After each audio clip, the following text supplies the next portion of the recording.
चलो। Very good morning. अभी देखते हैं फ्रिक्शन क्लच में देखा सिंगल प्लेट राइट इज और उसमें हाइड्रोलिक एक्चुएशन मैकेनिकल एक्चुएशन। अभी देखते हैं semi centrifugal clutch. Semi centrifugal clutch में सब कुछ मैकेनिकल क्लच की तरह ही होता है। फ्रिक्शन क्लच ही है ये। प्रेशर प्लेट उसी तरह की होती है। जो नॉर्मल कंडीशन में डिसएंगेज करने में ड्राइवर को बहुत ज़्यादा ताकत लगानी पड़ती है। यदि हम स्प्रिंगों की टेंशन को बढ़ा देते हैं तो फिर ड्राइवर उसे डिसएंगेज करने में थक जाता है। तो यहाँ पर ताकि फ्रिक्शन भी पूरा हो और जो मैटिंग सरफेस पे नॉर्मल फोर्सेस की एक्सियल फोर्स के बराबर ही हो या फिर उससे ज़्यादा हो, ये कैसे मिलेगा? तो इसके लिए यहाँ पर गति का, शाफ्ट की गति का प्रयोग किया जाता है।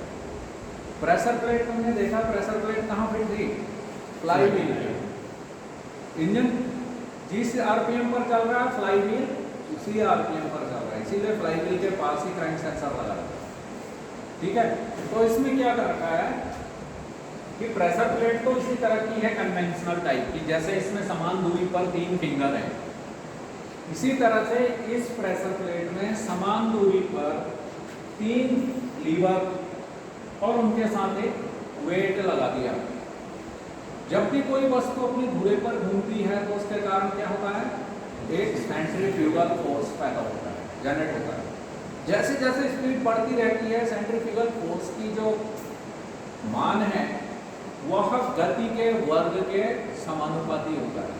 यानी जैसे जैसे गति बढ़ती जाएगी सेंट्रीफ्यूगल फोर्स का प्रभाव भी बढ़ता चला जाएगा, और जैसे जैसे गति कम होती चली जाएगी सेंट्रीफ्यूगल फोर्स का प्रभाव भी कम होता चला जाएगा। तो यहाँ पर जो सेंट्रीफ्यूगल फोर्स का प्रभाव यूज किया गया है वह क्लच प्लेट को, फ्रिक्शन डिस्क को दबाने के लिए, ताकि वो पूरा जो एक्सियल फोर्स से ज़्यादा फोर्सेस मैटिंग सरफेस पर प्राप्त हों। ये चीजें यहाँ पर हो गया। ये प्रेशर प्लेट नॉर्मल टाइप की है। अब इसके पार्ट्स क्या हो गए? ये 3 लीवर बिल्कुल उसी तरह से समान दूरी पर प्रेशर प्लेट में लगे हुए, जिसका कि ये फलक्रम है यहाँ पर, और ये प्रेशर प्लेट के साथ नीडल बेयरिंग के साथ हिंज्ड है। अब यहाँ पर ये एडजस्टिंग स्क्रू है ताकि ये लीवर ज़्यादा बाहर ना आ पाए। इसका ये फिक्स डिस्टेंस है। तो जब फ्लाईव्हील घूमेगा या फ्लाईव्हील जब घूमता है, घूमने के कारण जो सेंट्रीफ्यूगल फोर्स उत्पन्न होता है उससे ये वेट बाहर की तरफ को फैलते हैं, बाहर की तरफ को निकलते हैं। आप एक तागे में कोई वेट बांध के उसको घुमाते हो तो रस्सी तन जाती है, बाहर की तरफ को फोर्स लगता है, सेंट्रीफ्यूगल फोर्स। अब केंद्रीय बल इसीलिए इसको कहते हैं। तो जब ये वेट फैलते हैं तो ये वाला हिस्सा, ये फलक्रम यहाँ पर है, तो ये वाला हिस्सा बाहर को आता है, तो ये प्रेशर प्लेट की सरफेस पे दबाव डाल के क्लच प्लेट को बढ़िया तरीके से इंगेज करते हैं। और डिसएंगेज करने के लिए जो एक्सियल फोर्स ड्राइवर द्वारा लगाया जाता है वह कन्वेंशनल प्रेशर प्लेट की तरह ही होगा, ताकि ड्राइवर थके ना और हाई स्पीड पे टॉर्क ट्रांसमिशन 150% हो। समझ गए? क्लच का काम क्या है? टॉर्क ट्रांसमिशन करना, और उसका जो रेट होता है वो 120 to 150% होना चाहिए। यानी जिस शाफ्ट में, जिस स्पीड में क्रैंक शाफ्ट चल रही है उसी स्पीड में आउटपुट शाफ्ट भी चलनी चाहिए। यानी जो शाफ्ट गियरबॉक्स की इनपुट शाफ्ट है, यानी प्राइमरी शाफ्ट भी उसी स्पीड पर चलनी चाहिए। अब ये ज़्यादा दिन तक प्रचलित नहीं हो पाए क्योंकि इसका उद्देश्य सिर्फ एक ही उद्देश्य पूरा होगा। इसमें जो आगे इनोवेशन हुई वो हुआ सेंट्रीफ्यूगल क्लच। सेमी सेंट्रीफ्यूगल में तो क्लच पैडल होता है, बट जो सेंट्रीफ्यूगल क्लच होते हैं इनमें क्लच पेडल नहीं होता है। क्लच पेडल का काम क्या है?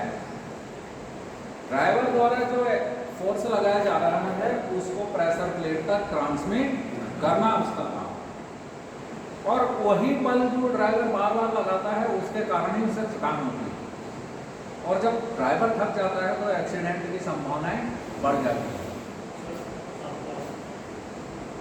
इसको कम करने के लिए जो नेक्स्ट जनरेशन का आया, ये क्रैंक शाफ्ट के साथ एक इस तरह का ड्रम है जिसमें यहां पर इस तरह की ब्रेक शू टाइप के शू लगे हुए हैं। जब क्रैंक शाफ्ट घूमती है 600 आरपीएम पर, तो ये स्प्रिंगों में टेंशन ऐसा रखा जाता है कि 500 आरपीएम तक इस पर सेंट्रीफ्यूगल फोर्स का प्रभाव नहीं पड़ेगा। ये भी वेट है, वेट के लिए ऐसे शू लगाएं फ्रिक्शन सरफेस लगा के, ताकि जब ये सेंट्रीफ्यूगल फोर्स के कारण फैले तो इसके बाहर जो ड्रम लगा है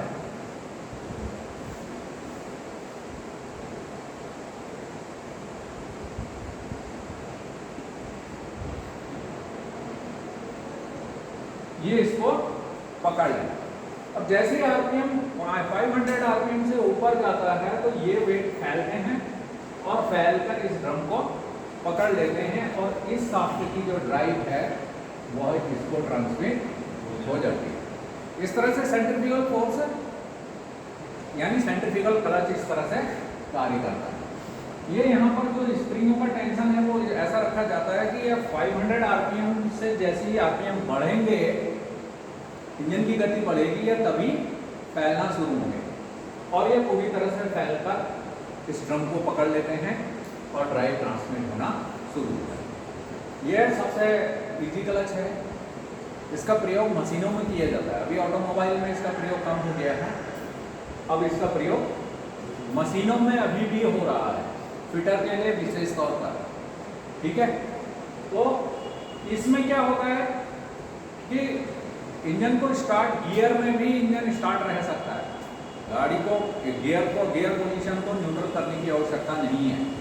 एक्सीलरेटर पेडल छोड़ देंगे, इंजन की आरपीएम इस तरह से सेट की जाती है, मशीन की आरपीएम इस तरह से सेट की जाती है कि जब थ्रॉटल नहीं दबा होता है, प्रेस नहीं होता है, तो उस समय जो आरपीएम है वो 500 ही रहती है, और जैसे ही एक्सीलरेटर पेडल को दबाया जाता है या स्पीड को बढ़ाया जाता है तभी ये वेट फैलकर इस शाफ्ट को हो। ये वेरी इजी क्लच। ठीक है, it's enough semi centrifugal and centrifugal. So